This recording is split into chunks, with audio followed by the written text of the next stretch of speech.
Pada video kali ini, kita akan membahas mengenai bagaimana cara pembuatan kolam tanah. Sebelum itu, yuk support channel ini dengan cara like dan subscribe. Klik lonceng juga, biar kamu nanti dapat konten bermanfaat lainnya. 1. Proses penggalian kolam. Sebelum menuju ke proses penggalian, pastikan lokasi pembuatan kolam tanah bersih dari sampah. Kemudian, mulailah menggali tanah dengan ukuran 5 x 3 meter dengan kedalaman 80-150 cm. Penggalian tanah dapat dilakukan dengan menggunakan cangkul atau alat-alat modern. Tanah galian jangan dibuang begitu saja, lebih baik tanah galian digunakan sebagai tanggul. Tanggul dibuat di tepi kolam dengan lebar dan kekuatan, agar nantinya kolam tidak mudah bocor. Jangan lupa untuk menyediakan salah satu pipa saluran keluar air di salah satu sudut tanggul tambak agar air tidak meluap. Jangan lupa untuk membuat kemalir atau parit di tengah kolam dengan lebar 40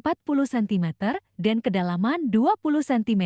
Tujuan dari pembuatan kemalir ini adalah untuk mempermudah pemanenan ikan lele. 2. Proses pengeringan kolam. Setelah proses penggalian kolam selesai, kolam harus dikeringkan terlebih dahulu. Jemur kolam di bawah sinar matahari selama 3-7 hari. Pastikan kolam harus benar-benar kering, tandanya lihat tanah retak di dasar kolam. Proses pengeringan ini berfungsi untuk membunuh semua bakteri di tanah tambak yang dapat menyebabkan bibit penyakit bagi ikan lele. Selain itu, gas beracun yang terperangkap di dalam tanah akan menguap dan hilang saat terkena sinar matahari. 3. Proses penggemburan kolam. Setelah dipastikan tanah dasar kolam sudah benar-benar kering, proses selanjutnya adalah penggemburan tanah. Tanah digemburkan atau dibajak di belakang menggunakan cangkul sampai kedalaman sekitar 10 cm. Tanah yang gembur mudah menumbuhkan mikroorganisme yang baik. 4. Proses pengapuran kolam. Jika tanah dasar tambak sudah gembur, maka proses penebaran kapur harus dilakukan. Proses pengapuran berfungsi untuk menyeimbangkan tingkat keasaman atau pH tanah. Taburkan kapur sirih dengan takaran 50-200 gram M2.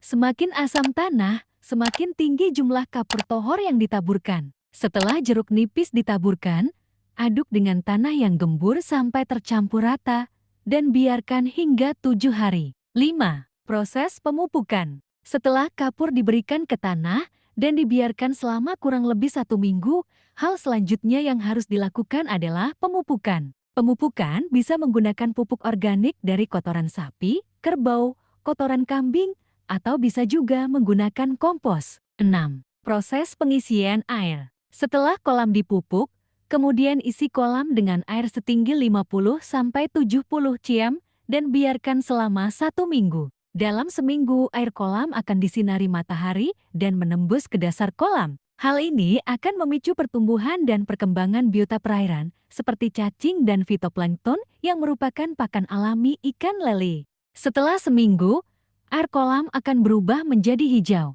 Kemudian, tambahkan air ke dalam kolam hingga ketinggian 100-120 cm. Setelah melakukan semua prosedur di atas, kolam tanah siap untuk ditebar benih ikan lele. Untuk kalian semua yang sudah nonton, terima kasih.